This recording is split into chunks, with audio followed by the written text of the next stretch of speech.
Yes, I think it's very important what you said about why this is important for the South, but it's also important for the net contributors where the public opinion sometimes doesn't even recognize the danger. Absolutely. Well, I'm here as a Belgian MEP, active since 1999 in the Budgetary Control Committee. So I'm not an expert in fraud, but I'm an expert in combating fraud, which is much more important. When I was informed about the Citizens Initiative, I immediately went to the website, I signed it. So that is at least already one signature in Belgium. No, I support it because it is fully in line in what we do since decades in the European Parliament and in the Budgetary Control Committee. If I go to the most recent things, we got a special report by the Court of Auditors on fraud and the measures that have to be taken, the failures also of the European Union.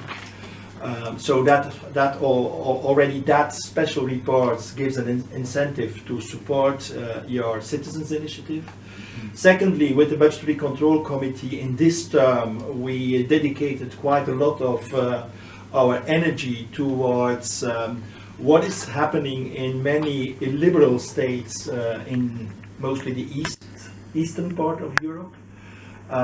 There were visits to Hungary, to the Czech Republic, to Slovakia.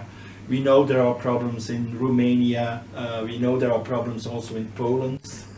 I am quite active in the whole issue on how to make sure that there are no conflicts of interests between those political leaders whose countries get financial support from the European Union and their own businesses.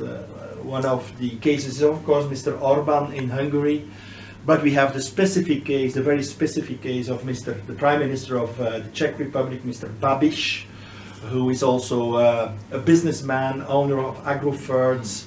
Indeed, fraud is prominent in those countries.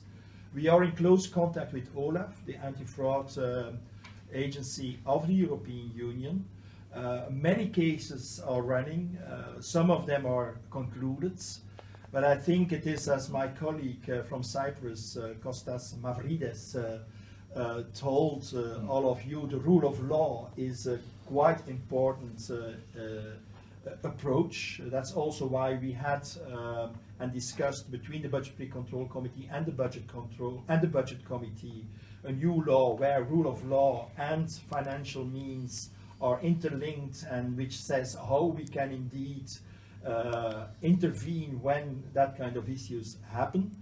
So my message is this Citizens Initiative 3 months or 4 months before the European elections of the 26th, 23rd, 26th of May is a very important initiative because it brings into the debate the whole issue of frauds, on how to stop oligarchs, how to combat corrupt regimes, and how to combat illiberalism in those countries, and to assure that European money, which is taxpayers' money, it is money coming from all of us and from companies, at least those who pay taxes, because that's another issue, tax evasion and tax fraud.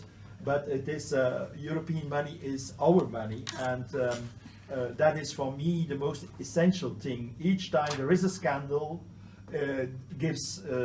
such a scandal gives oxygen, gives fuel to Euroscepticism. I'm a pro-European MEP. I'm critical to Europe. I don't say that in the European Union everything goes well.